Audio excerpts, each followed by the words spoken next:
1 minute. Let's get it. Are we live? We're live now. All right. Good afternoon, committee. We are back for our afternoon session. The time is 1:25. We are on time and under budget for the CapFin committee here this afternoon. So I think we have some members that still may be joining us here shortly. But with that, we will go ahead and start with the chairman of the Capital Finance and Investments Committee, who has decided for the afternoon to turn the committee over to his vice chair in order for him to serve more in his typical legislative capacity as a representative here who cares deeply about these issues, to walk through a bill draft he has prepared for our consideration. So with that, Representative Obermuller. Thank you, Vice Chair. So I have this bill under my personal name, and the reason I'm sitting out here instead of the chairman's chair is that I'm leaving it today under my personal name. I'm not trying to promote this as a committee bill. You'll find that the effective date of this is July 1st of 2026. So I'm just laying the groundwork for this. It's not ready for prime time, in my opinion, in terms of trying to move this as a committee bill. It needs the input, I'm hoping, from this membership and others to get it in a position where the committee and we believe the legislature would support it. So what is the problem that I'm trying to solve with this legislation? And that the answer is a two-word answer: financial literacy. The ability of the two chambers to make informed decisions regarding financial matters is limited by the unnecessary complexity of the current system. Effective knowledge for legislating in the financial arena today requires a primary working knowledge of the profile, the data book, and the tables attached to the Craig report. To all but a few with many years of experience with these documents, the information needed to govern in the financial space is all but inaccessible. While there are simplifications in this bill you will hear about today, the primary focus is to create accessibility to information, to be able to track the flow of numbers, and to be able to research underlying support for numbers in an efficient manner. The goal is to extend financial literacy to those both inside and outside the legislature by presenting the information in a form that many people will recognize immediately. Financial presentation that people recognize have several characteristics. Now this idea isn't to reach everyone, it's to broaden the understanding. And basically by that, I am reaching out to that level of legislator and public that has a working knowledge of income statements and balance sheets. The goal is for people to be able to look at these documents and to recognize those as something you're used to seeing in a format that you're used to seeing, to see references internally within that document that take you back and forth between numbers that move in those documents, and also references to outside materials that support those documents. So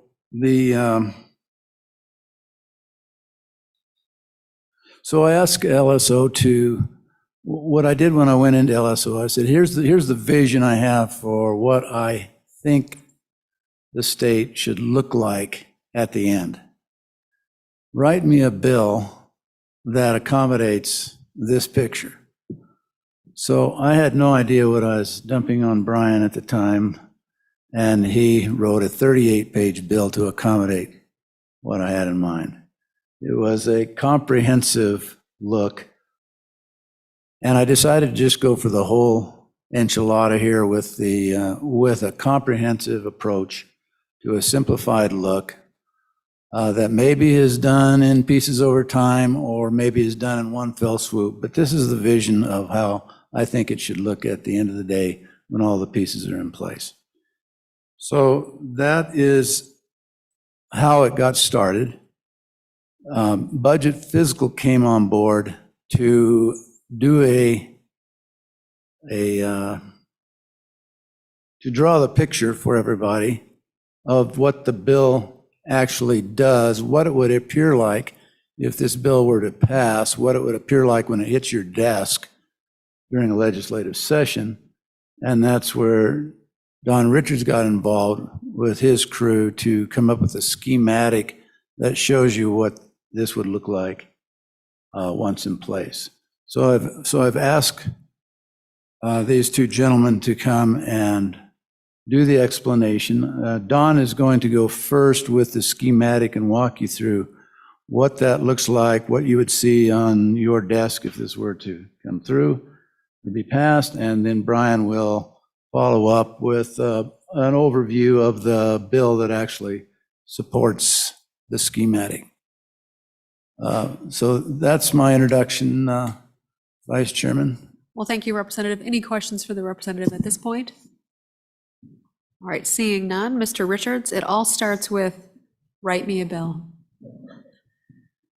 Good afternoon, Madam Co-Chairman, members of the committee.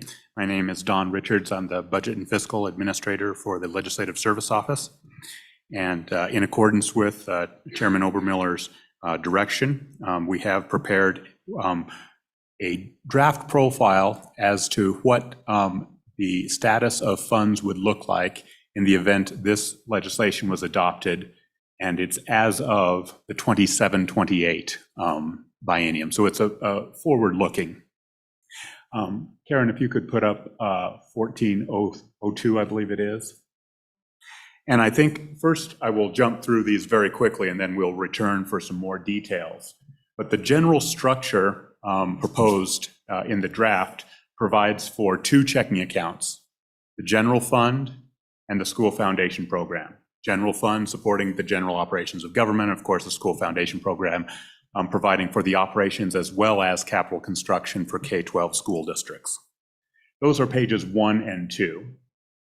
There's a corollary with a intermediate savings account or reserve for both of these general checking accounts. The LSRA serves that role for the general fund, page 3. And the school foundation program reserve account, page 4, serves that role on the K-12 side. Those are the next two pages. Pages 5 and 6 are what I would term last resort reserves. Long-term reserves, they're not inviolate, meaning the legislature has the ability to expend funds pursuant to the language in the legislation, but these are last resort. For the general fund side, that is the Permanent Wyoming Mineral Trust Fund reserve account. And for K-12, it's the Common School Permanent Land Fund reserve account. And then finally, to round out on page 7, which is currently not included on our goldenrod or profile, but is in this proposal, is, last page please, Karen, is a look at the balances of the permanent funds, the PMTF itself on the top and the Common School Permanent Land Fund on the bottom. Now, in this proposal, it's a lot like a basic physics principle that you might learn in class. You cannot create matter nor destroy it.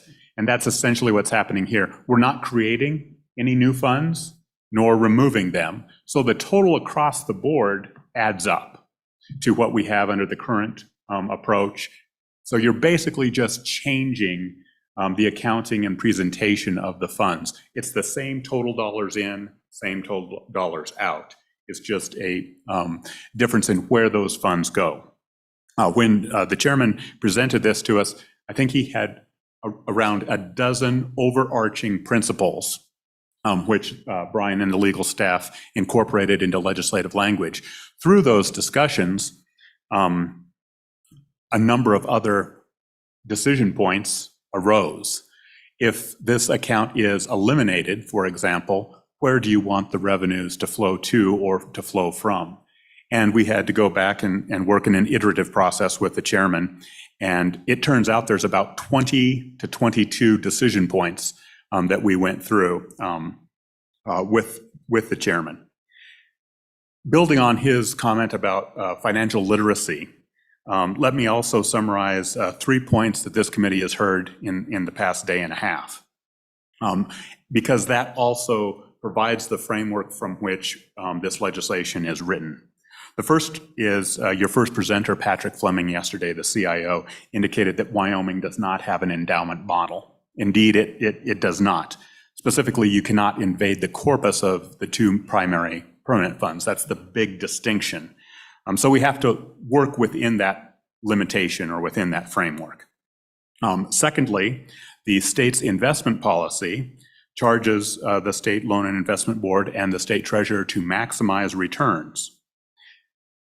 The state statute provides the number one directive is to provide consistent, stable funds for expenditure purposes. It might sound at first that those two are not consistent or congruent priorities, but in fact, they really are, because the provide maximum returns is speaking to how much you should generate in terms of revenue, and consistent stability is how much spending should be available. So they can work quite well together. And then third, this has only limitedly been touched upon, but I did want to show a couple of slides. And for those of you on the Joint Appropriations Committee, you get tired of me saying this, but Wyoming's revenue is really volatile. Not just the investments, but our other fossil fuels. So if we could pull up handout A, which is just a handout. It's a one-pager from the state auditor's office yesterday. Their statement of net position, I believe. There was just one line in there that was really, I think, important for this committee. I've highlighted it. It's too small to see on the screen, but at the bottom there lists all the revenues: sales taxes, mineral income, federal mineral royalties. This is revenue. So as an accountant, you're expecting these to be positive numbers.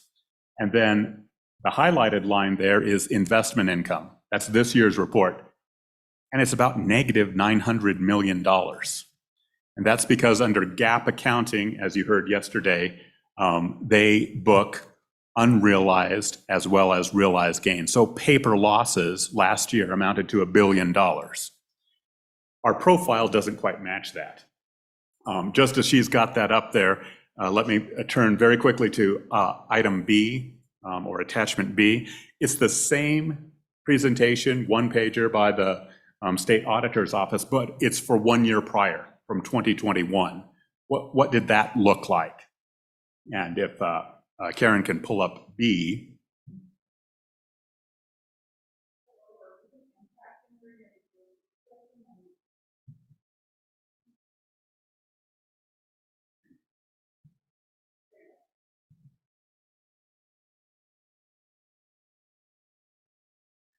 So same schedule.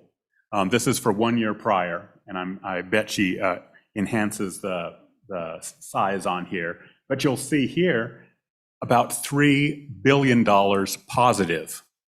We went from almost $1 billion negative in 1 year to $3 billion, a $4 billion swing in 1 year. About 30% of Wyoming's operation is dependent upon investment income.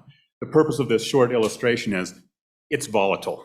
$4 billion swing in the matter of 12 months is really quite something there. You see the $3.067 billion. I will skip items 2 and 3 for Karen's benefit, but the same thing is true when it comes to natural gas prices.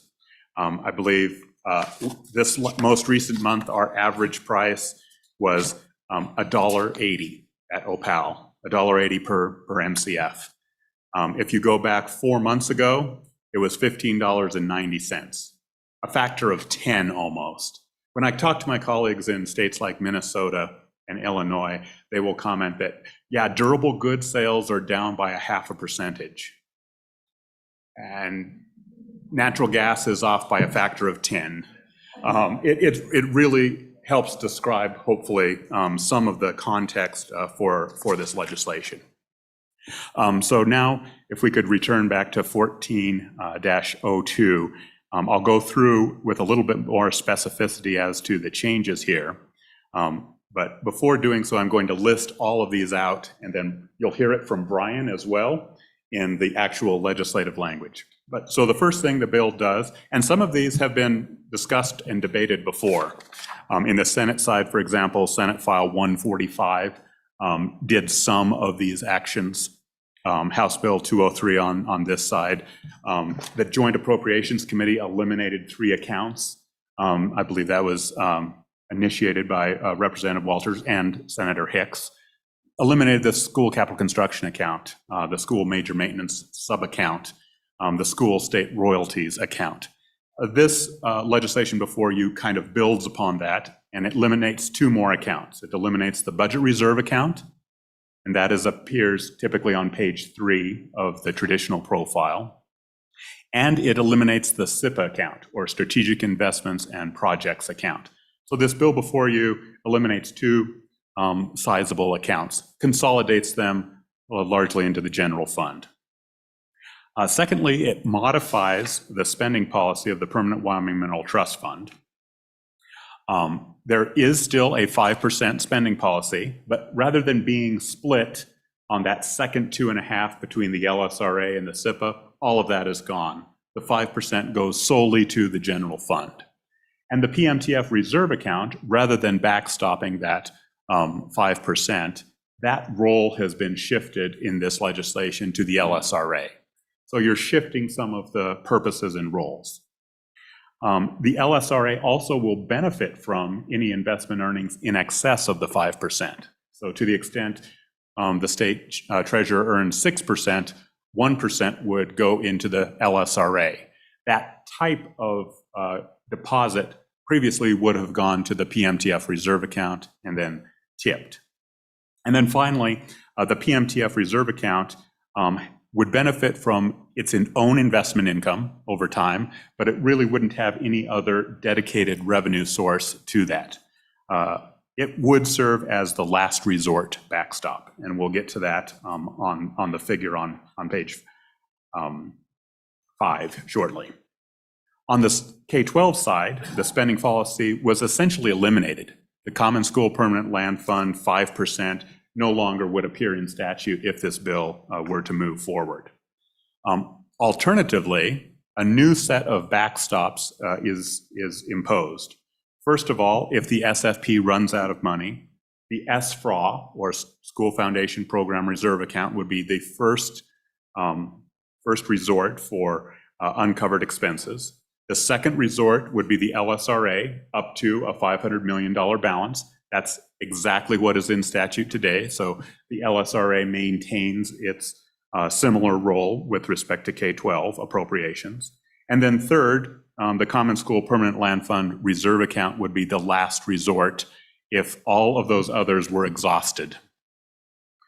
Once you do that, once you eliminate these accounts, once you change the 2 spending policies as I've described, you're left with some choices that you have to make. And I believe the chairman largely tried to maintain current statute in this new paradigm. So first thing is the budget shortfall measures, which was adopted about 3 or 4 years ago.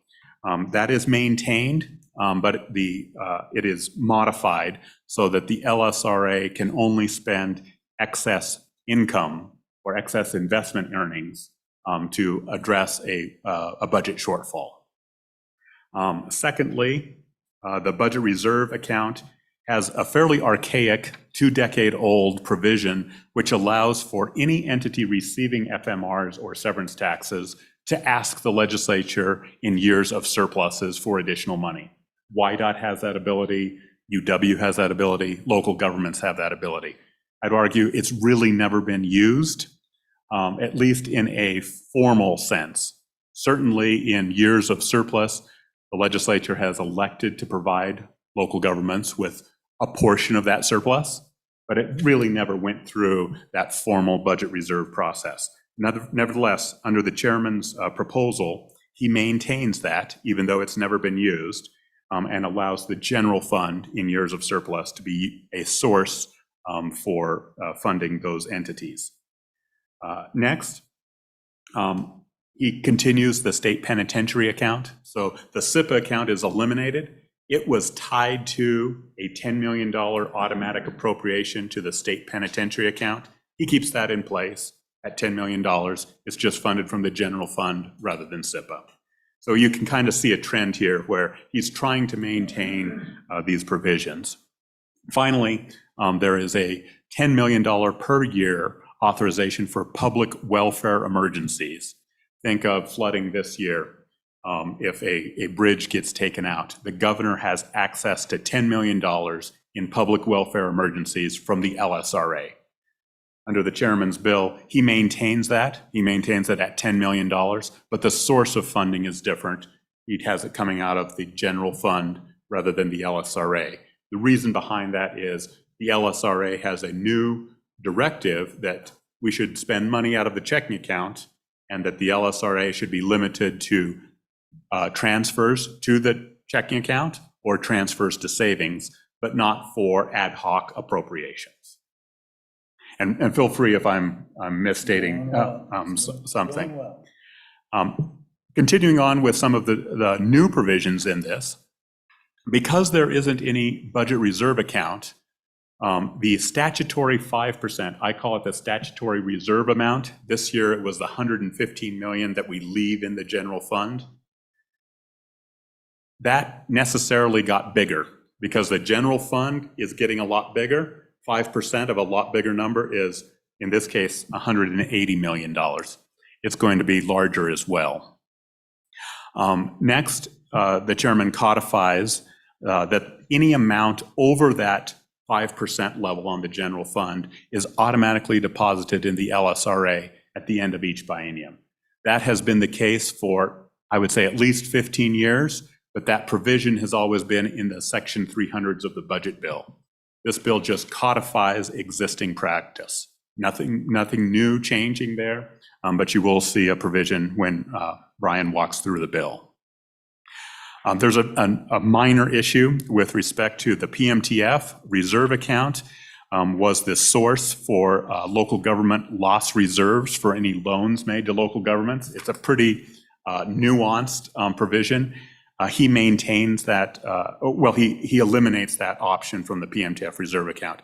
I think under the same basis that is a savings account for last resort. It's not intended to fund other activities. Right now, we have a $100 million balance in the school foundation program, but if there's excess money under current statute, it stays there. That's not the way it always has been. For the members of the Appropriations Committee, we used to have what I termed the waterfall, meaning excess money would flow down through the page. Any excess money in the operations account would flow to the construction account. Any excess money in the construction account would flow to what used to be called the PLF holding account. It's just a savings account.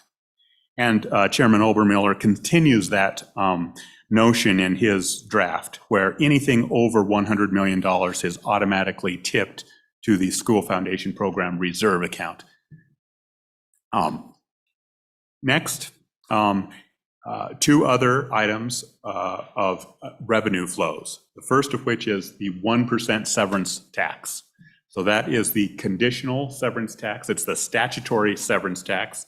Currently, that flows in equal amounts to the PMTF and the Common School Permanent Land Fund until 2029, and then, a very negotiated resolution there. In 2029, it will go 2/3 to the PMTF, 1/3 to the Common School. He modifies that under this draft. 100% of the 1% would flow to the SFRA, or School Foundation Program Reserve Account. So that it would be money that would no longer go to the permanent funds, rather it would go to an accessible reserve account. One last point on reserves. Over the past 5 years, the Joint Appropriations Committee has determined what to do if we get revenues in excess of the Craig estimate. This has been an issue that I think is described as some difference of opinion between the House and the Senate, and we usually resolve that as one of the last items in the JCC. And it's been resolved a whole variety of ways. Sometimes it's 50-50, sometimes it's 60-40, all different things. Under the chairman's proposal, any amount of severance taxes in excess of the most recent Craig estimate, so in your case, it would be the January report, 2/3 would go to the general fund, 1/3 would go to the School Foundation Program Reserve account. This codifies what has historically been an annual debate. Finally, two last things. One, you have a delayed effective date because this really does change the paradigm. Why the delayed effective date? And I think we described this just openly. In December and January, we're going to have an issue. Either we go with this or we go with the governor's rec, but you can't have both. To provide a little bit of notice to all legislators, to JAC, he has agreed to extend that effective date. And then finally, you're really removing all of the notion of total return from this bill, which was sponsored by this committee last year. The notion of 7X, that notion really never comes into play. In fact, it is struck from the bill. That would be struck from existing statute. I think the notion behind that is you don't have a guarantee of the 5% on the school side anymore. So there's really very little expectation that those funds would ever be drawn down. On the general fund side, you do have a 5% guarantee, but it's out of the LSRA, no longer out of the PMTF. So with that very lengthy introduction, let me just walk you through some basics of the handout 14-2, Karen. This matches up, this aligns with our long-term profile. So in April, LSO released a new long-term profile. We use those numbers to the extent possible. You'll see several items on the right hand where our crystal ball is no longer able to predict, so we put in unknown. We're not going to predict what you will spend 3 years from now, for example. That's not reasonable for us. But we have a beginning balance of $140 million. You'll see this estimated revenue, excluding investment income, pretty big number, $3 billion. The reason that's much larger than you might be accustomed to is it's the combination of the SIPA revenue, the budget reserve revenue, and the general fund revenue all in one pot.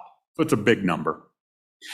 We've broken out the interest and dividends, and there is this notion of a guarantee, and I think this worked out quite well as an example where Craig is projecting somewhat less than 5%, let's say 3%, and the additional 2% is coming from the LSRA as a guarantee. That appears on line 7 and the amount of $265.3 million. So that is a transfer in. You'll see on items 15, this is just a placeholder of $3.3 billion for the budget. That's our estimate of what the standard budget will be in 27-28. It doesn't take into account any exception requests or projects. You'll see on line 20, the bill maintains a $10 million per year, or in this case, $20 million for the biennium, transfer to the state pen account. And then finally, anything left over, and if this were, an actual and not a theoretical example, in this biennium, we would have $450 million in excess money, which would be transferred at the end of the biennium to the LSRA. And you'll see that on line 21, $450.7 million. The last thing I wanted to note on this page is the estimated ending balance, and I referenced this earlier, $180 million. It usually you're expecting to be 115 or so. Because you have a larger general fund, 5% of a larger number is also larger. That's page 1. I'll pause there if there are any questions, or I'll proceed right through and take any questions at the end. On page 2, this is the checking account for K-12. Based on last year's legislation, keep in mind this is both operations and capital construction. We have a large beginning balance. Again, all of the revenue, $1.8 billion. Here's the first item that the chairman's bill draft addresses, and that is the interest and dividends. We've broken that out at $477 million on line 6. It is not guaranteed, unlike the general fund.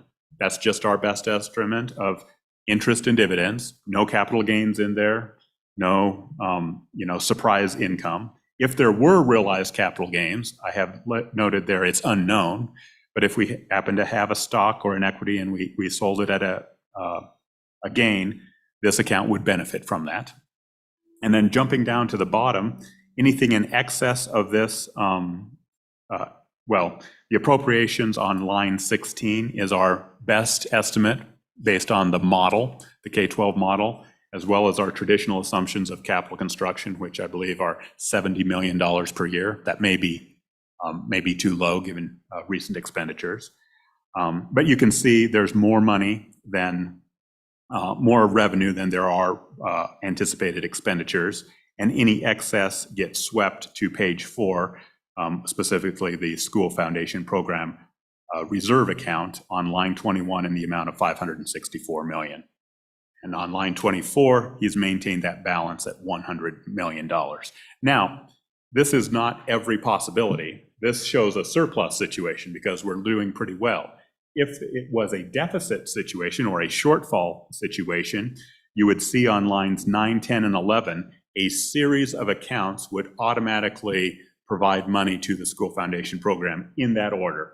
First, the SFRA, second, the LSRA, and third, the Common School Permanent Land Fund. In this scenario, we didn't need any, but if we were in the environment we were in, say in 2020, those 3 would be populated with automatic transfers. Page 3, if you would, Karen, this is the LSRA, or the first reserve for the general fund. Only 2 things to note here. On line 7, you can see the reverse, $450.7 million of transfer of excess, revenue in excess of the appropriations. And then on line 16, you will see the guarantee of just the investment income. Now, this one is a little bit weird. It's probably the last vestige of what our current system is, where you can see one account where these are transfers out and transfers into the same account. It's kind of taking money out of the left pocket, putting it in the right pocket. But I think taking into account the whole panoply of potential outcomes. For example, you could have low investment income, high mineral wealth, high mineral revenue. You could have low mineral revenue, high investment income. You could have high for both of them. You could have low for both of them. And if to accommodate all 4 of those potential outcomes, this left pocket, right pocket seemed to be the model that was that the chairman landed on. On page 4, this is the primary reserve account for the School Foundation Program account. You can see we anticipate a $63 million beginning balance. The first item I want to point out is on line 4, which is the 1% severance tax. Keep in mind, I had indicated that currently is split 50-50 to the permanent funds. This bill changes that distribution, and 100% of the 1% severance tax is deposited into the SFPRA. And then finally, anything in excess of revenues in excess of expenditures for K-12 also gets deposited here. In this example, it's all positive, so there are no expenditures or appropriations. It's all additions to the account. And you can see at the end of the biennium, we would forecast $825 million. The next 2 pages are what I would term the last resort accounts. There's not much going in this scenario because it's not a shortfall scenario, and it would have to be a pretty significant shortfall. So you would have to burn through the LSRA, burn through the SFPRA, and then these 2 accounts come into play. So you can see the estimated beginning balance of $468 million. There are no expenditures because there's plenty of money. So there's really no action on these next 2 accounts except for line 4, which is investment of its own or income on its own investments. It gets to retain those funds. And it's the same story on page 6. The only change from the beginning to ending balance is the investment income on itself on line 4. And then finally, on the last page, page 7, includes 2 accounts on 1 page. Both of these are permanent funds. You can see the estimated beginning balance. The only addition on the PMTF is the 1.5% constitutional severance tax. The only addition on the Common School Permanent Land Fund is 2/3 of state royalties. Everything else is in violet, so there are no outflows from these accounts. With that, Madam Chairman, I'll stand for any questions or turn it over to Brian if there are none. Mr. Richards, excellent job once again explaining a pretty robust change. Excellent work to the chairman as well. In order to keep us focused, I'd entertain some questions right now. Any questions for either Mr. Richards or the representative, Senator Steinmetz? Thank you, Madam Chairman. My question is just the LSRA. So, you have my understanding correctly that there wouldn't be any tip out of the LSRA. It would have to be a legislative appropriation, either into the checking or savings or whatever we decided to do with it. Mr. Richards? Chairman? Right, that is true. I think and you'll see this theme throughout this as you study what's going on here. It creates a much more dynamic role of the Joint Appropriations Committee to make those determinations. I'm not trying to limit the JAC from doing any of these things. I'm trying to make it a dynamic process. Even on that 1% that you see going into the School Foundation Program Reserve Account, I don't visualize that as a long-term move of that money. I visualize it as maybe the initial piece to get that account up to more like an LSRA level, and then it starts to go somewhere else where it's needed. That 1%, I think, since I've been in the legislature, has always acted kind of as a float account moving where it's needed, and that's how I visualize that. So that's kind of the one exception within here of how I visualize the JAC working with transfers, tips, just a more dynamic process, fewer automatic transfers. You'll see that I have only saved a few that were existing, but generally speaking, things are subject under here to appropriation rather than automatic transfers, so that everybody can see what's being appropriated year to year. Follow-up? And then on the school accounts, why did you, just for question, why did you put the LSRA in front of the reserve account for schools? Just because you see that as a more temporary savings account than the long-term savings?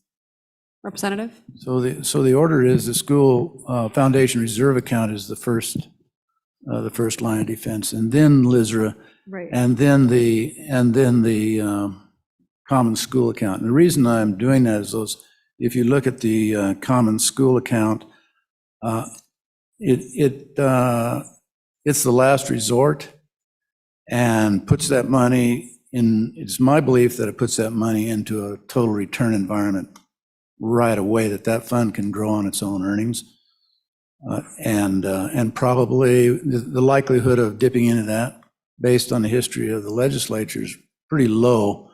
Well, we tend to look at the budget before we dig that deep into our money. So that's why that one is sitting there, is to allow that to be invested well, and it could still grow. I don't mean to eliminate the idea of 5X, 7X. I'm just saying that's the purview of members of JAC. If they want to fund these things, they can do that. There's no prohibition against it. Okay, thank you. Representative Larson? Thank you, Madam Chairman and Mr. Chairman.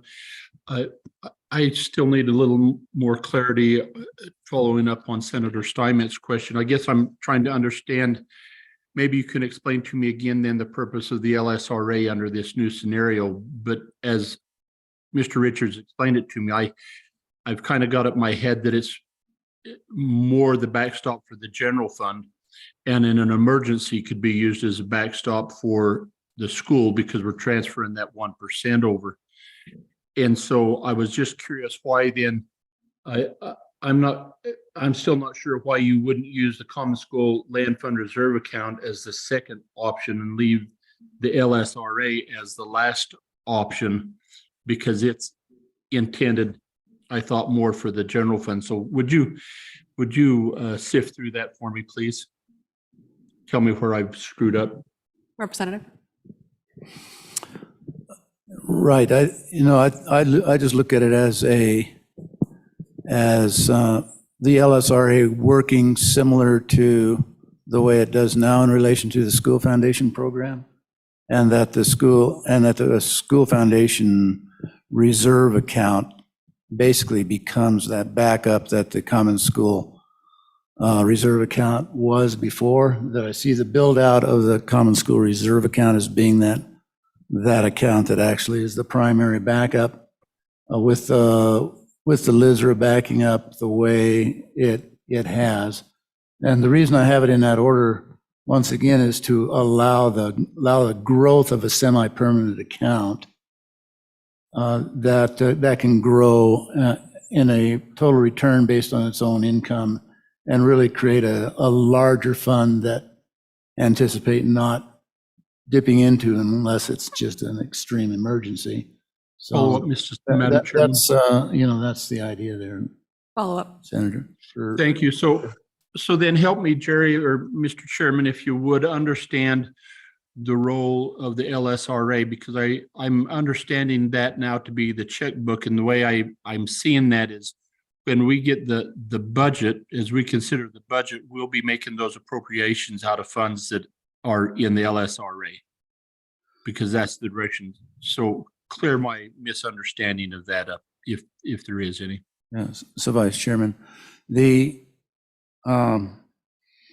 what I'm trying to accomplish is on page 1 of this handout is that you see all the money there. You see all the money we receive, you see all the money we spend. It's a one-pager. You can see that our budget is 3.3. On line 15 that we have this $3.3 billion budget.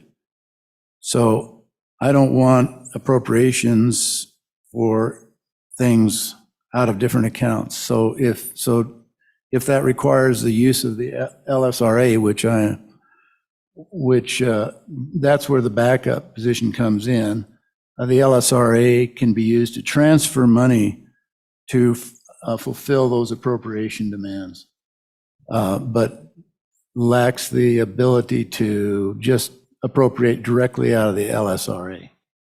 So it's a one source of expenditures out of the general fund for anything that's general fund related. And Madam Chairman, if I may, that the intent for the LSRA in this bill is reflected on pages 17 and 18 of the bill. The language on page 17 is the priority for the LSRA for that $100 million guarantee for the school foundation account. So it lists those 3 accounts. And then on page 18, really beginning with line 7, is the language that limits the appropriations from the LSRA to those specified appropriations or loans for existing programs that are in place before the bill is enacted.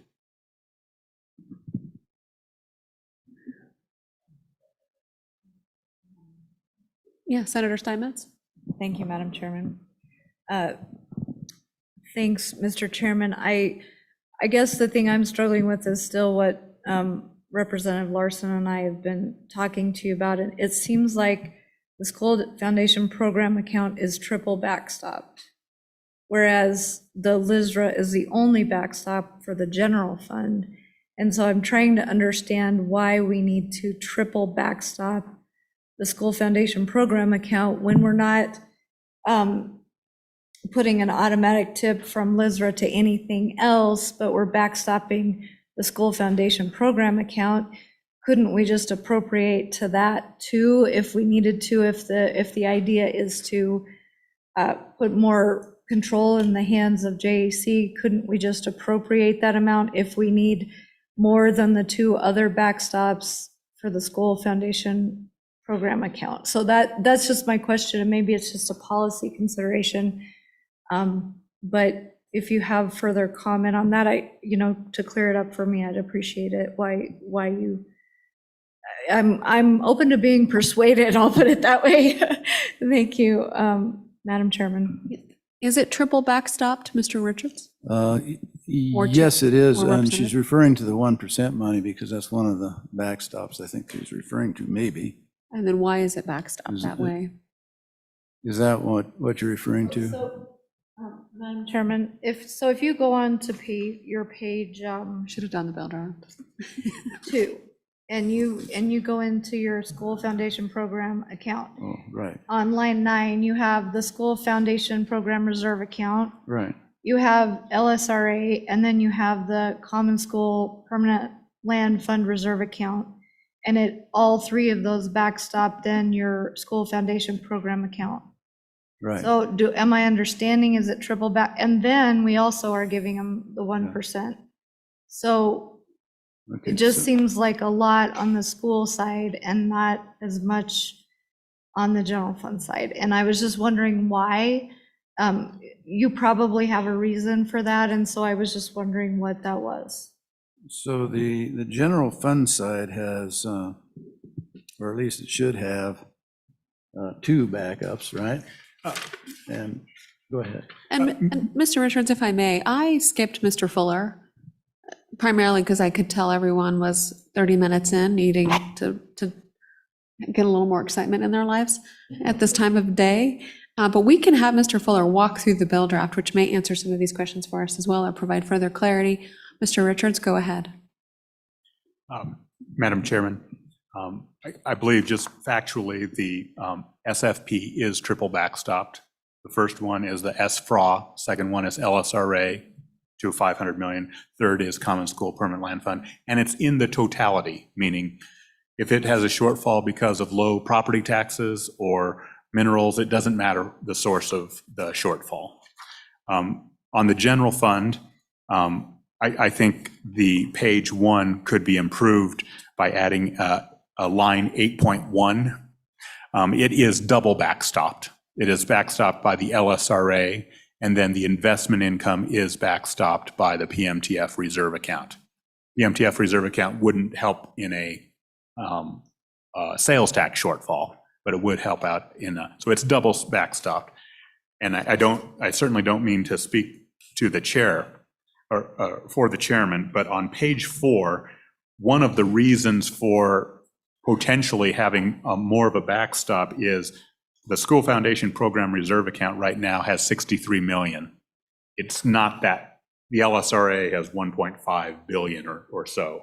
So if I'm recalling my conversations correctly, he inserted that LSRA for, and maybe a period of time, to build that 63 million to a sufficient size. So, Madam Chairman, the idea there was exactly that, to grow that particular fund and then monitored by the JAC at some point where this backstop arrangement is no longer valid, that you can rework these pieces. Yeah. Mm-hmm. And Mr. Fuller? Madam Chairman, if I may, just in response to the questions, 2 observations. First, for the school, the backstops for the school, the LSRA, that piece of it is existing law, where it is the backstop up to, until the LSRA hits a balance of 500 million. The order is different in this bill draft, certainly a question of policy. The other item I would note, this is reflected on page 4 of the bill draft, a question about shortfalls. Current law in 94719 allows for funds to be deposited to different accounts to address a structural budget deficit. That language is recreated exactly in this bill draft. So there would be that flexibility still, even under this new paradigm.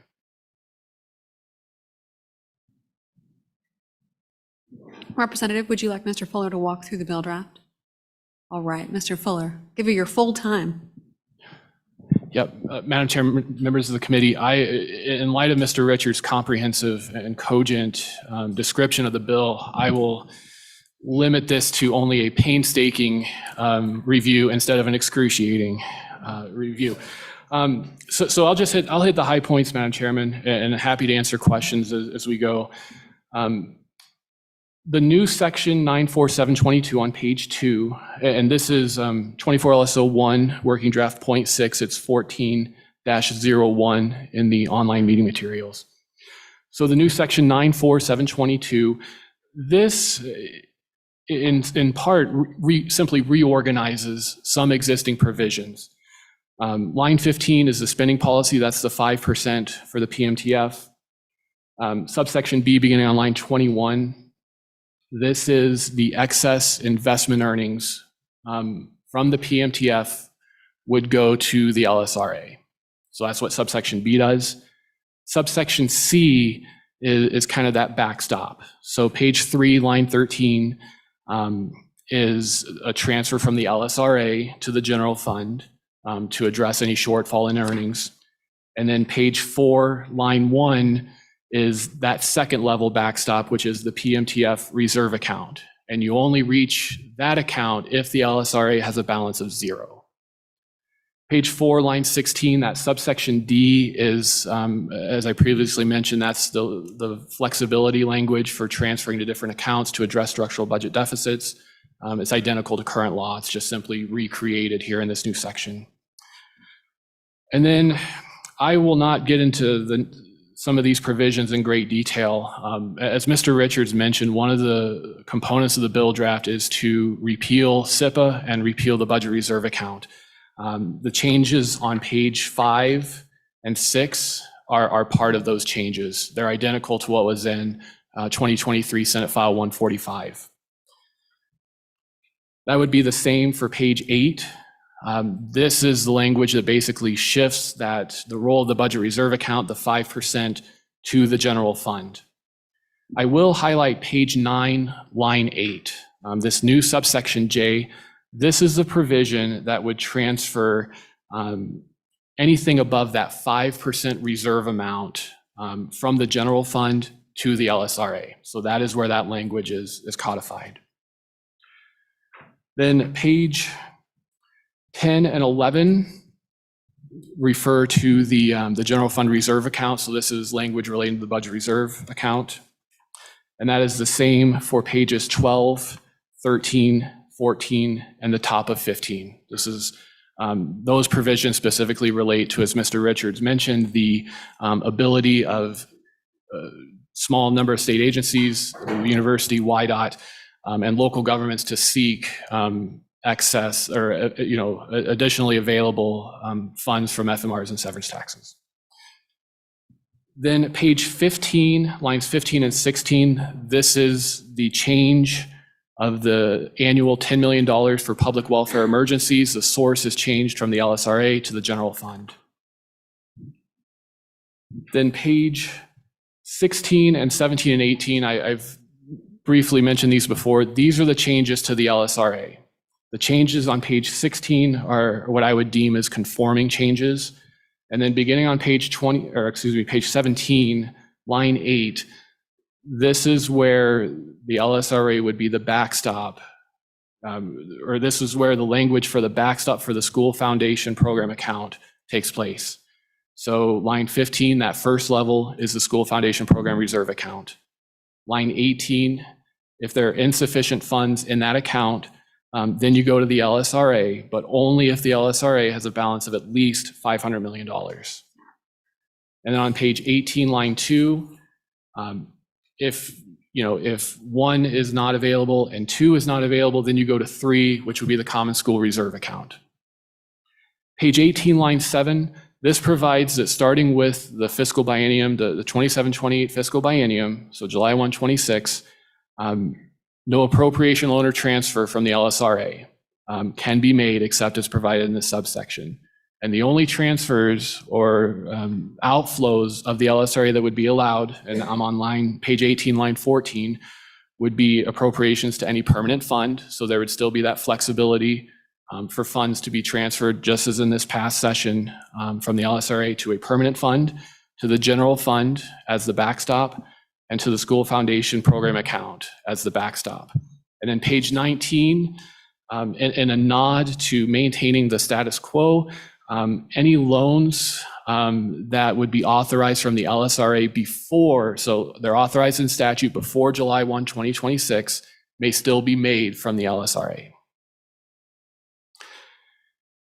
Page 19, this is the State Penitentiary Capital Construction Account.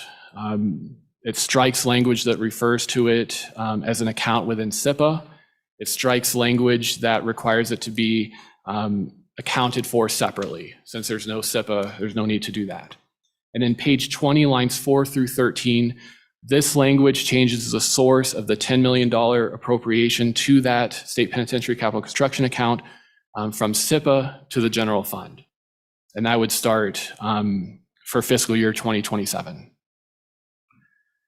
Then page 20 and 21, and then the top of 22 are conforming changes to correct statutory references that are repealed in this bill draft. There's some obsolete provisions dealing with past fiscal biennia that are repealed in this draft. Then moving on to page 22, and page 22 and 23, this is one area that has not yet been discussed in terms of what is happening and what's going on in this bill draft. These items do not touch the profile that has been outlined and explained, but they are addressed in the bill draft. So page 23, line 8, this is a change to 94715, and it refers to investing the LSRA in a manner to obtain the highest net return subject to the following.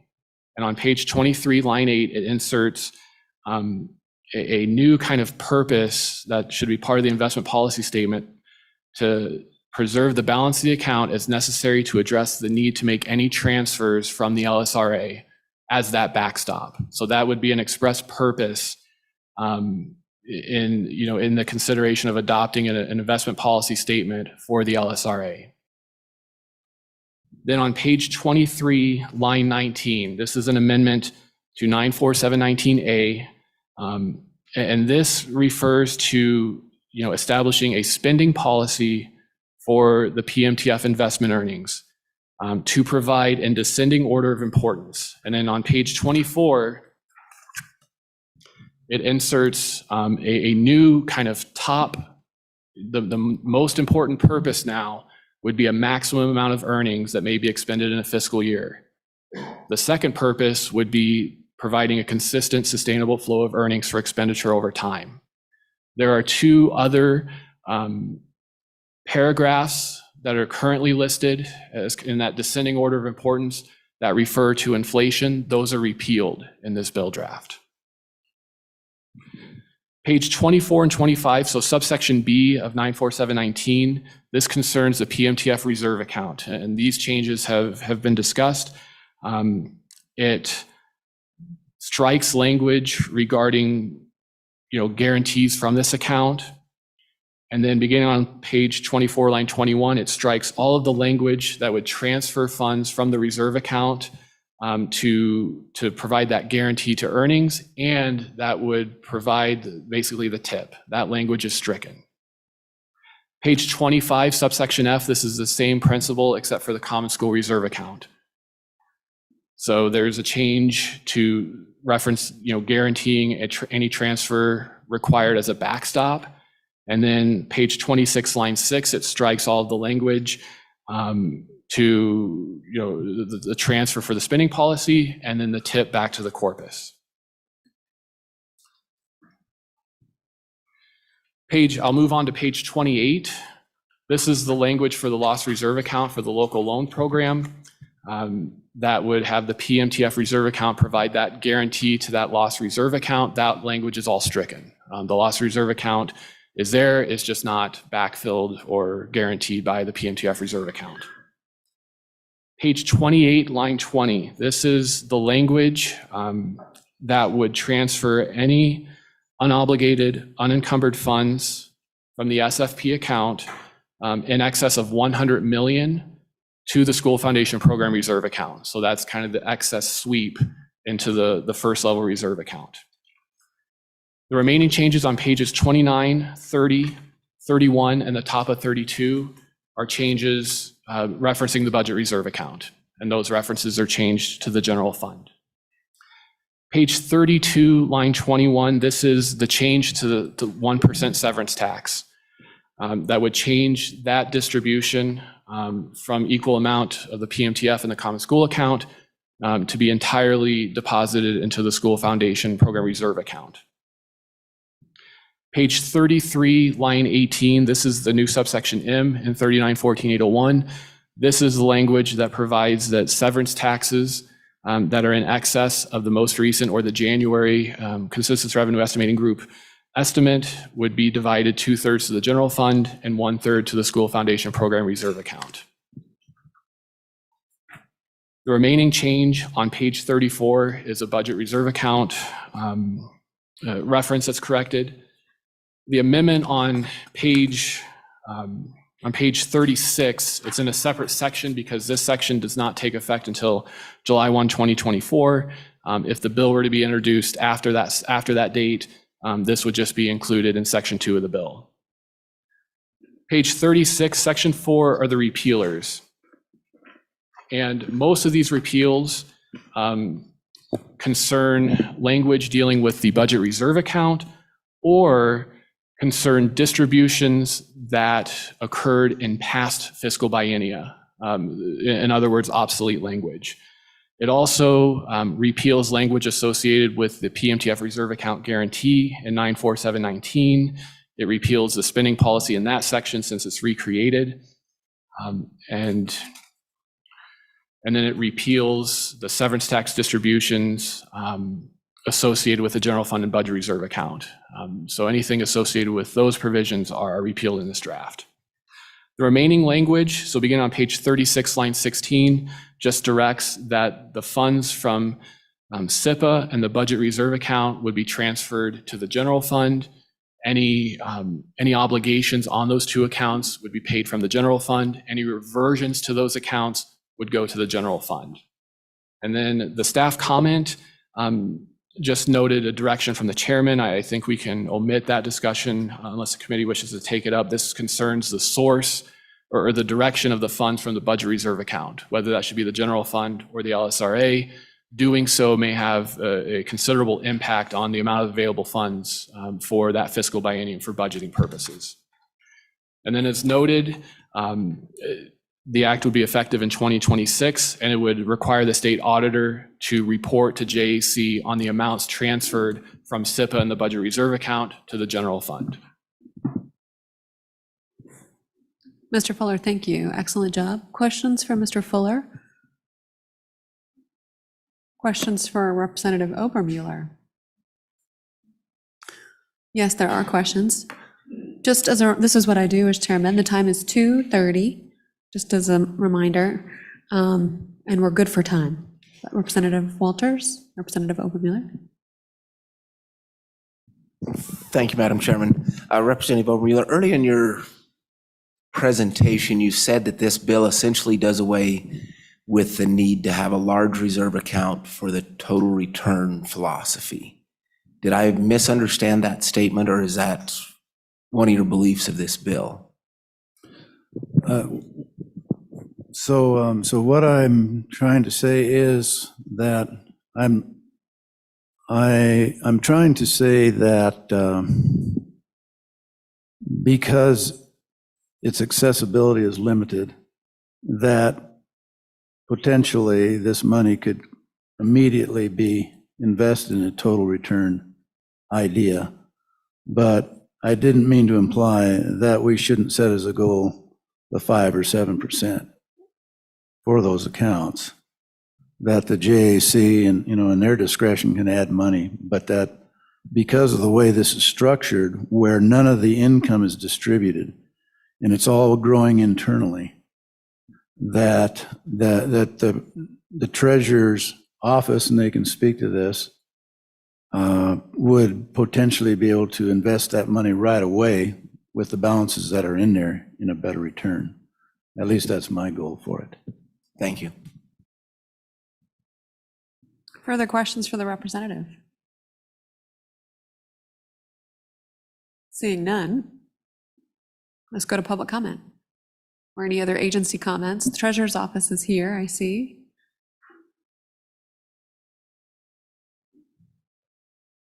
And I just, you don't need to make a comment if you don't want to. All right. Well, wait a minute. Does anyone have questions or prospective questions for the treasurer's office? All right. Any other public comment? Representative Chairman, back to you. Thank you, Madam Vice Chairman. Just a closing remark about this. This isn't intended to tie the hands of JAC. It is intended to loosen the binds of automatic things that happen to allow some judgment to be used in the areas of tips and the areas of where money should flow to back and forth. But it's also designed to not only make that more dynamic, but that those of us outside JAC can watch that dynamism in play Senator and see Grue. where the money actually flows and how much flows. I mean, when you look at page 1, the idea that we have close to $1 billion of spending of investment income. I mean, how many people in the public, understand the extent to which we rely on this money or the size of it when we talk about, in general terms about what we should be doing with investments and whatnot. And then you look at this and you go, oh, wow, we have made a decision that we like investment earnings to pay for things, right? And you see the whole number there. And then on the income side and expense side. So I think it's much more accessible to the rest of the legislature and to the general public. So that's the overarching idea here. And like I said with my opening remarks, I'm looking for input to make this better so that when we roll around to a November meeting, that maybe I have something that I can stand behind to say, committee, this is really good, and would you take it up? Senator Grue. Thank you, Madam Chairman. So, Mr. Chairman, you come to praise Caesar, not bury him. Is that what I take from that? That would be a good summary, thanks. All right. We're funny on the Senate side. We just love it over here on the Senate side. I know Representative Larson has a question, and then Representative Larson.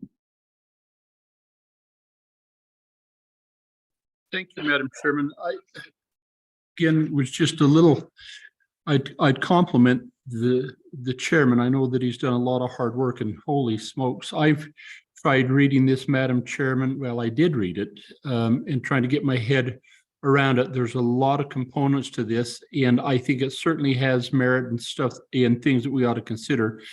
My question is, are we looking at any action on this today, or are you going to be kind enough to let us digest this again between now and the next meeting and then bring up further conversation?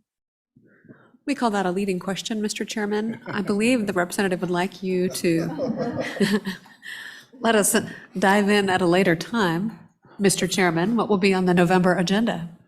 Well, perhaps it will be on the November agenda. I'm still leaving it as the bill under my personal name because I just don't think this isn't the right meeting to ask the committee to pick up a bill that's clearly not ready for prime time. It hasn't, not enough people have weighed in on what's there and how it ought to be structured, including yourself, Representative Larson. So I'm looking for input from people that understand what I'm doing here and have their own perspectives so that we can come in November and try to make things better for the average legislator and for the public. So hopefully we will be able to come up with something, and you're certainly one of the people I want to talk to come back in November and with something that we could be proud of to ask the committee to take up.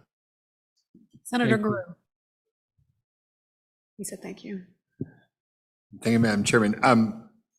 Yeah, it's, as we talked offline, there's a lot to digest, and I do compliment you. It is very comprehensive, and I know you've tried your best to answer all the questions and to stay true to all the deals and other accommodations that have been made over the years, recent and past, to try to hold true to that and achieve the goal of making it simpler. I think we all know that out of the 50 states, our budget is the most complicated, without a doubt. And some feel it's that way on purpose, others feel differently. But I do think it's, it's worthy of a look, but it's almost, usually at this point is where we say, well, let's appoint a working group and take a look at it. I think this is too big to even send to a working group. I think we need to, like you said, hear from everybody. I personally like to hear from staff about, did Did we hit all the deals that we have hit? What would be the unintended consequences? I mean, there's a lot of this that, while on the surface, like I say, simplicity, in the Senate side, we have tried our best and had a suite of bills, as I like to call them last year, just to try to simplify and codify some, and just a fraction of what you're trying to do. And it was a pretty tough slog just to get that done. My worry is that if we took this on as a committee bill, all 30 plus 36 plus pages, and dropped it, it might just die under its own weight of people trying to even understand it. So I'd like to see it go forward. I'd like to hear everybody weigh in on it.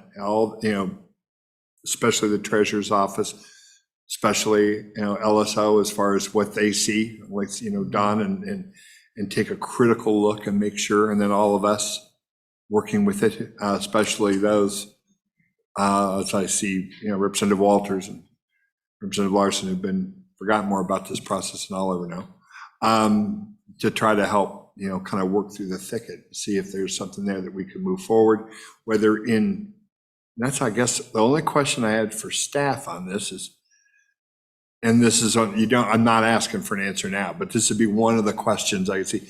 Would there be a way to take this and work it into pieces that could be more digestible? In other words, like take the general fund expenditure side and the school accounts. Would there be a way to do that? And the savings accounts, break them into pieces and still work it through, so we could take a look and even just explain it to the body, if it were taken up as a committee bill, to take to the body and be able to walk them through it piece by piece in those separate pieces, not unlike we do with the budget and appropriations, where we walk through individual sections to try to get that as far as, because we're talking kind of sea change here. So although we're not maybe changing anything, but just changing the way we do it. That'd be my comment. Thank you. And was that a question or just a comment? Wouldn't you agree? All right. Question? Any further questions or comments? Seeing none. Question, if I may. Yeah, I'm sorry, No, yes. you're fine. Yeah. Question first for Mr. Chairman, and then another one would be for Mr. Richards. But with the elimination of SIPA, 0.45% of SIPA currently goes to the SFP, did go to the capital construction account in schools. Now we eliminated that, so now it's direct to the SFP. With the elimination of that SIPA, there would no longer be that revenue stream into the school side. However, then you make it up, actually in excess, by redirecting the 1% statutory to the SFP. Was that kind of your thinking, to where it, generically speaking, ended up being a net zero change, or was that just circumstance that it worked out that way because your desires to eliminate accounts worked out? Representative, how brilliant Yeah, are you? thank you. Thank you, Vice Chairman. Actually, all these things were thought through about where the trade-offs were, and if we're losing money here, how did we replace it over here? And so, yeah, with the help of Don Richards, it worked through those. We talked about each of those trade-offs to fill those gaps that I was creating when I eliminated SIPA. Follow-up question? Yes. It's in regards to the 1% statutory again. That's been spent about half the year since it was created. It's been saved in the PMTF about half the years, the other half of the years, roughly speaking. Mm-hmm. And we've had a discussion over the last couple of days of the inflation proofing factor, the needs. By eliminating that from the PMTF side and directing it exclusively until further legislative action to the school side, what are your thoughts of how that will affect the inflation needs and inflation proofing on the PMTF side of the House? Representative? Yeah, thank you for that question. Madam Chairman, of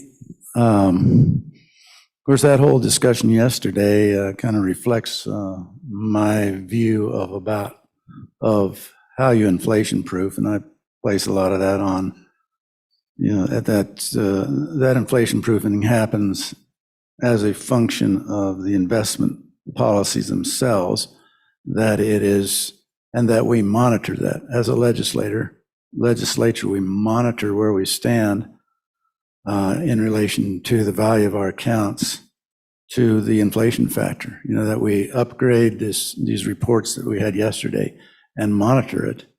And if the investment side isn't keeping up with the inflation side, then JAC can or cannot rectify that.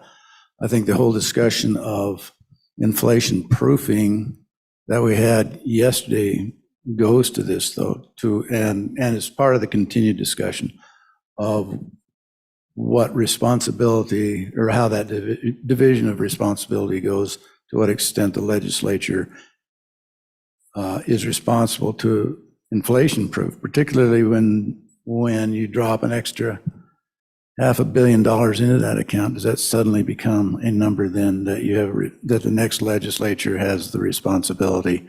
Or does the treasurer's office take responsibility to inflation proof that going forward? So all those questions are part of the ongoing discussion. I don't claim to have a solid answer to that inflation question, but it's part of the dynamic of what you guys do in JAC and what we do as a legislature. Thank you. And then a final question, if I could, for Mr. Richards. And I'll give him a moment to find a microphone. With these changes, and since we don't have the budget department here, we'll use you as our budget department.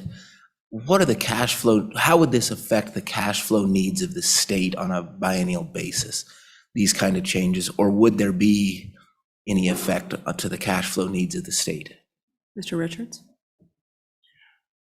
Madam Chairman, Representative Walters, I think it would actually help on the general fund side, because you have a larger 5% number, that $180 million. And I know I have privately, I believe I have publicly raised this point to JAC, that 5% of the general fund, which was established in the 1980s, may no longer be the right number, because we didn't used to rely so heavily on the budget reserve account.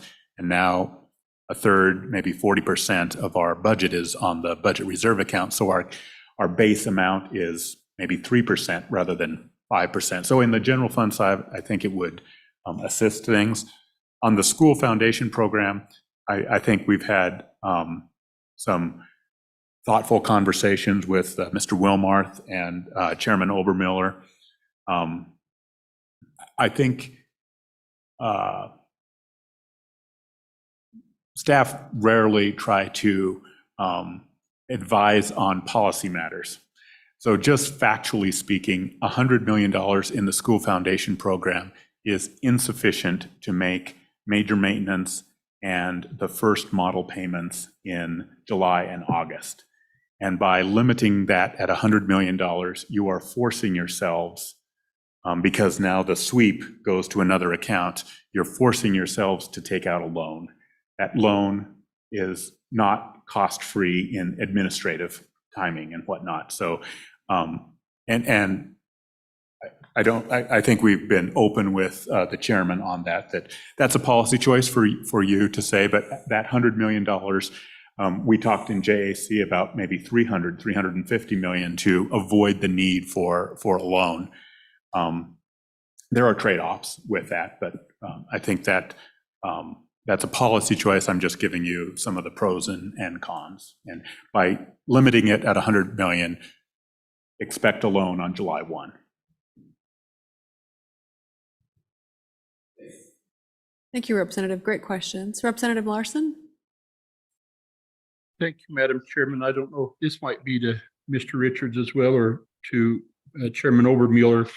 On page 22 and 23, when Brian took us through there, maybe he knows the answer to this. And we talk about the investment, permissible investments for the LSRA, and the need, the burden put on the LSRA for the required transfers. Does that new language, do you anticipate that that's going to impact the ability, the revenue generating ability of the the LSRA? Are we going to have to keep more of that liquid than perhaps we are currently, or maybe it stays the same? Mr. Richards? Madam Chairman, Representative Larson, I think this is probably best posed to the State Treasurer's Office. However, my opinion would be that you would have more knowledge, more ability to invest longer term than the CIO, Mr. Fleming, currently has. And the reason I say that is right now, the legislature, we went about a decade and the legislature never touched the LSRA. And now the LSRA has appropriations that are created and thought of in February. And how can CIO Fleming possibly know that you were going to pay the local government direct distribution out of LSRA or some of the capital construction out of LSRA? And this, you could see immediately from the governor's recommendation that, oh, they're likely to spend 100 million or they're unlikely to touch it. And it might, in fact, I think reasonably give the State Treasurer's Office a bit more comfort in investing somewhat longer term. Thank you. Treasurer's Office is coming up. Welcome, Caleb. Thank you, Madam Chairman. Caleb Simpson, Deputy Chief Investment Officer for the Treasurer's Office. In response to that question, I think it was properly characterized by Mr. Richards. Given the current liquidity pool we have, this is approximately $650 million in low duration Treasury and agency notes. Given the fiscal profile and the somewhat simplification and redirection to LISRA, I'm of the opinion that yes, it would allow us to invest in a more longer term fashion and would allow us to kind of reduce that liquidity pool that we currently keep in what we call our first leg or first line of defense in the LISRA. All right, thank you. Thanks for coming up. Committee? Representative, since we will be hearing this bill, this concept again in November, I'd ask the committee members, is there anyone you for sure want to hear from or any other additional or specific questions you just want to throw out there now to signal to any of those stakeholders to be here and to start thinking about it or that you want on the agenda? Treasurer's Office? Anyone else that you think of that you'd want to hear from the November meeting? Madam Chairman, Representative Walters? the Budget Office, I think, would be good to have them review this as it will have significant impacts on them. Senator Steinmetz? Thank you, Madam Chairman. This isn't necessarily someone I'd like to have come, but it's information I'd like to have. So in our budget fiscal data book, we have those charts and how things flow. I'd like to, if we could, I'd like to see what this would look like. And then the other thing I'd like to see is if we could divide the bill into the general fund side and then the school side and look at two separate bills. I think it would make it less complicated and a shorter bill so that it would be more bite-sized and consumable for people looking at that. Or maybe you have other ideas, but I like Senator Guru's idea of making it more bite-sized pieces so that we can understand better. And that would just be my thoughts. Senator Guru? Thank you, Madam Chair. And when I said I know that they're going to go hand in hand and that, but as far as, and I think the good senator has a good idea to look at it in terms that we're already used to looking at things in those blocks and with the lines of how the money goes. A lot of the members are used to looking at that and be able to see it. So looking at that in that same way might give it some contextual view that make it easier to see. But that's what I'm shooting for, is to try to put it in a form that we can take a run at. But and I think I mentioned whether it was the Treasurer's Office or the Budget Office is a good catch.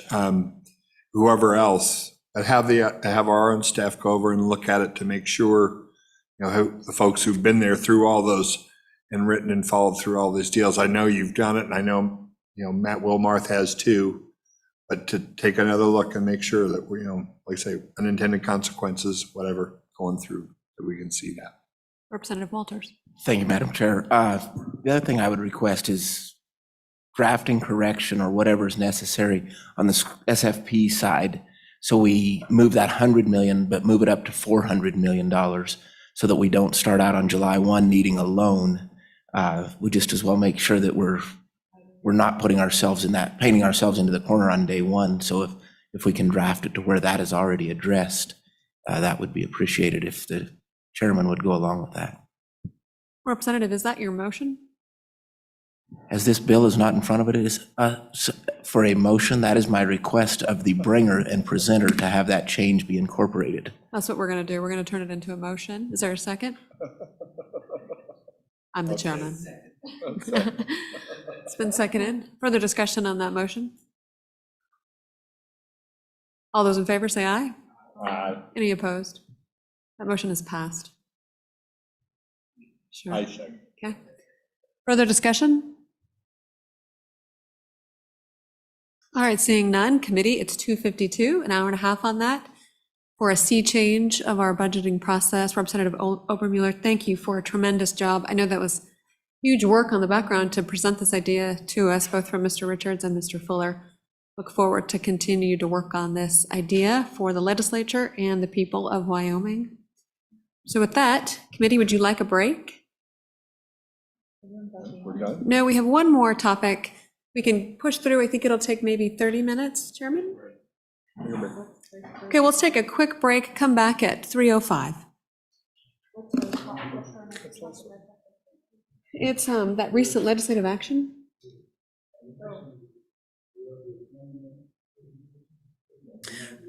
So committee, do you need a break or no? We'll take a 5-minute break, so everybody's awake. Yep, 5-minute break, that's happening.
All right, welcome back, committee, from our quick 5-minute break. Hope you're feeling refreshed. We do have one last item on our agenda, and of course, the typical housekeeping items that we address at the end of any committee meeting. And so with that, we'll start with recent legislative action from LSO. Take it away. Good afternoon, Mr. Chairman, Madam Vice Chair, and members of the committee. Catherine Camerati, LSO Budget Fiscal. Below is a summary of enacted bills from the 2023 general session that affect state accounts, and some of these bills are fairly nuanced, so a further summation might be required. Starting with House Bill 64, this bill reduces the Legislative Stabilization Reserve Account, also known as LSRA's borrowing authority, for transportation projects affected by a federal government shutdown from $200 million to $100 million, repeals the authority from the Department of Administration and Information to borrow LSRA funds for adding school districts to the state employees and group insurance plan, repeals the authority for the Department of Workforce Services to borrow LSRA funds for repaying revenues or benefits associated with unemployment compensation. House Bill 89 adjusts each reserve account's tip amount, the Permanent Wyoming Mineral Trust Fund, the Common School Account within the Permanent Land Fund, Excellence in Higher Education Endowment Fund, and the Hathaway Student Scholarship Endowment, to allow the reserve account to accumulate funds equal to 7 years of its maximum annual expenditure obligation. While the 4 permanent funds previously listed are inviolate under the Wyoming Constitution, the reserve accounts are not. House Bill 89 amended the language that creates each reserve to express that the legislature's intent is that the reserve account will be treated as inviolate. The budget bill appropriated $639.6 million from the LSRA and from royalty revenues to the reserve accounts to allow each account to maintain a balance of approximately 5 times its annual spending obligation. This act also removed an obligation on the PWMTF reserve account related to a loss reserve account for local infrastructure loans. House Bill 209, Hathaway Scholarship Accounts. On this act under current law, unexpended funds remaining in the Hathaway Scholarship Expenditure Account must be transferred to the state treasurer at the end of each fiscal year, so June 30th, to the Hathaway Student Scholarship Reserve Account.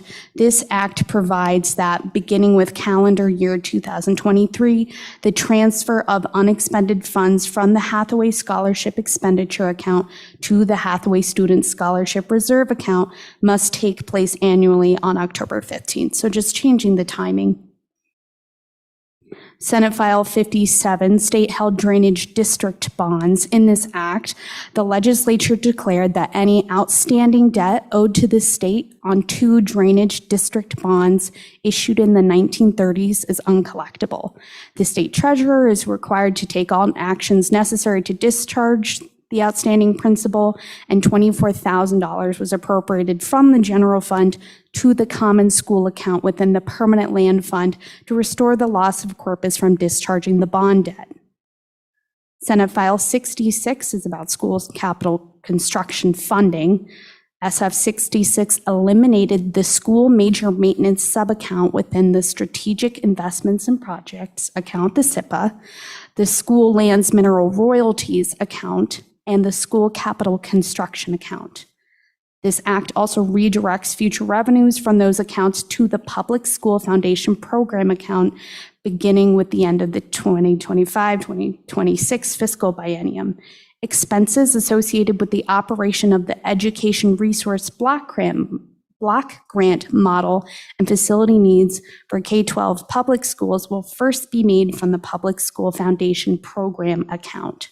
This act provides that for fiscal years 2023 and 2024, the transfer from the SIPA to the school major maintenance sub-account occurs prior to the transfer from the SIPA to the Wyoming State Penitentiary Capital Construction account.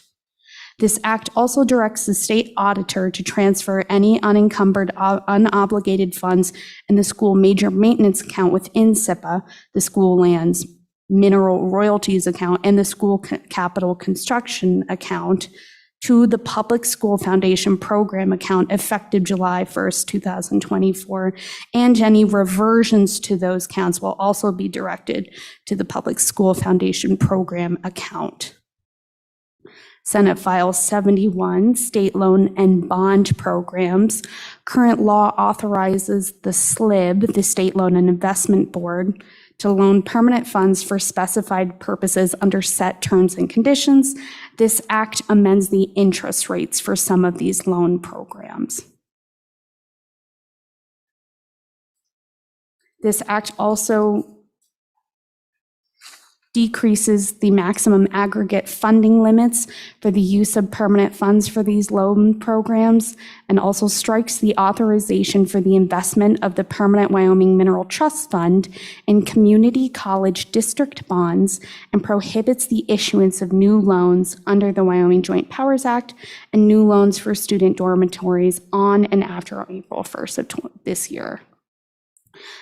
The JAC will be notified once all existing loans under the Wyoming Joint Powers Act and all existing student dormitory loans are retired.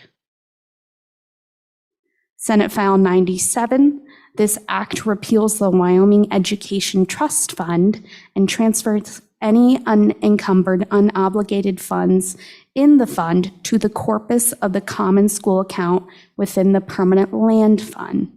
This act revises the operation of innovative program grants to remove references to the Education Trust Fund and to specify that the source of funds for the grants are from appropriated amounts from by the legislature. SF 118 fund balance calculations. Under current law, the calculation of fund balances of state funds excludes from the fund balance reserved encumbrances of any type. This act provides that for purposes of calculating fund balances of state funds, encumbrances of federal funds are not excluded or subtracted from the calculation of the fund balances. That is the summation of the accounts. I'm available for any questions.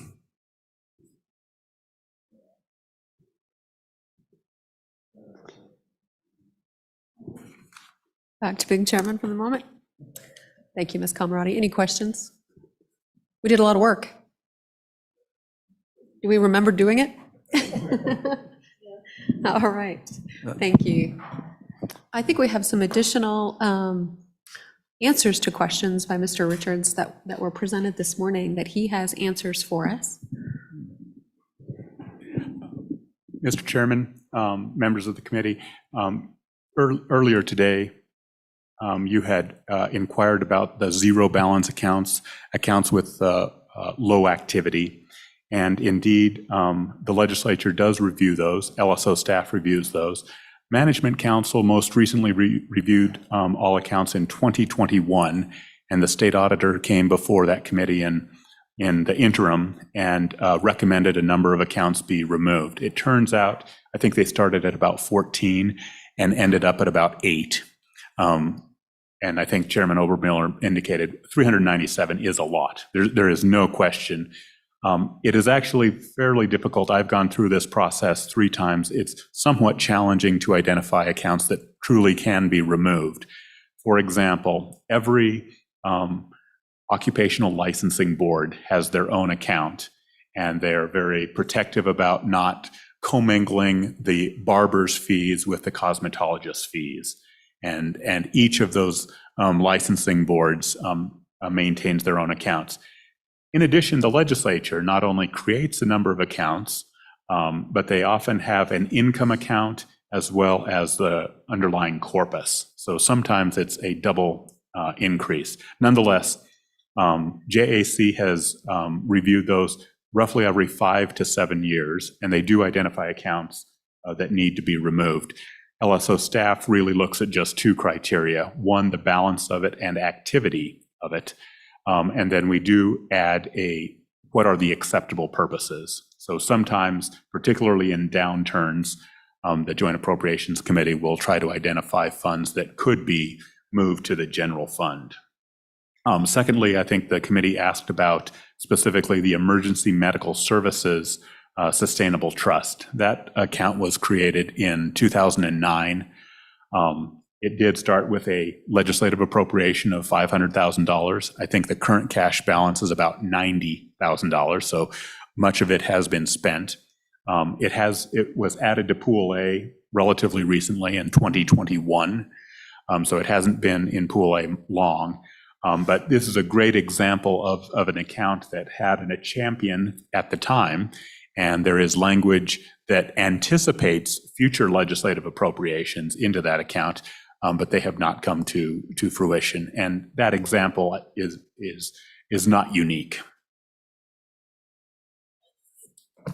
That's all I had, Mr. Chairman. Questions for Mr. Richards? Thank you so much. Seeing none, I'll pass it back over to the chairman. Thank you very much for covering. I think that that wraps up our meeting. Do we need any instructions or what we need to do from our LSO staff? Mr. Chairman, no, I don't believe so, other than we'll be posting the future meeting dates. I don't know if you wanted to mention, the next meeting is the State Treasurers Conference in August, where we're at least invited. And the day before that, we'll be having the meeting, joint meeting with JAC. I believe that just yesterday, those invitations went out for that meeting from the Treasurer's office, part of it, I should say. I'm glad you brought that up. For that meeting, everybody needs to check in with Karen on the reservations for that. And there is an expectation that this committee will attend the Treasurers Conference. So expect to do that. It isn't an official part of our agenda, but it is an official ask to be there. And then our next meeting after that will be in November. And so I'll close out with just commending the LSO staff for the last 2 days. You realize the amount of work that the staff put in to make this a meaningful meeting the last 2 days. I really, really appreciate what they've done. And honestly, without the minds that occupy these desks over here, this desk over here and Don, there's no way that a bill like I just presented could even be put together without the brain power that's sitting over here. So I appreciate all of you very much. And it looks like there's a hand up from Chairman Harshman. Yeah, thank you, Mr. Chairman, and don't want to keep us from the door there, but I appreciate all your work. I think it's going to spark a lot of thought and discussion, and I really appreciate your efforts on that and look forward to carrying that into November. Mr. Chairman, just to take us back earlier today,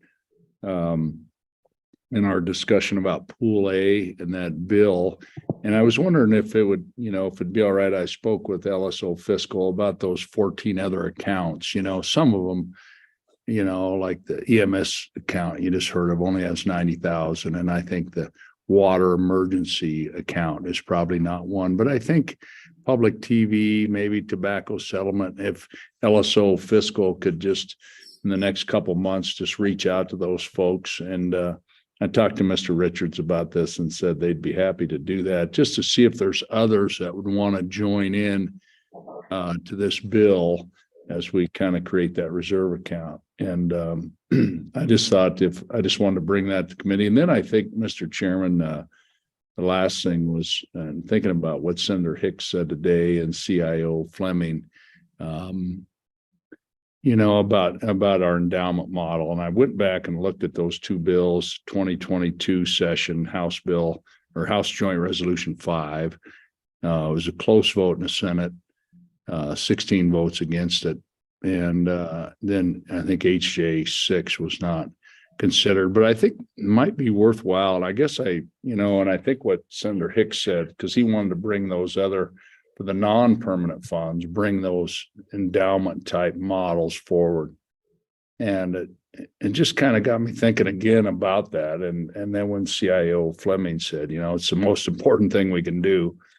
But anyway, I just wanted to bring it to you and the committee, Mr. Chairman, that perhaps it's worth another look just to refresh ourselves, even if we don't go forward with it. So that's all I have. And thank you for your work, Mr. Chairman. Thank you very much, Mr. Chairman. With that, no other hands are up. We will adjourn. Thank you very much, committee, and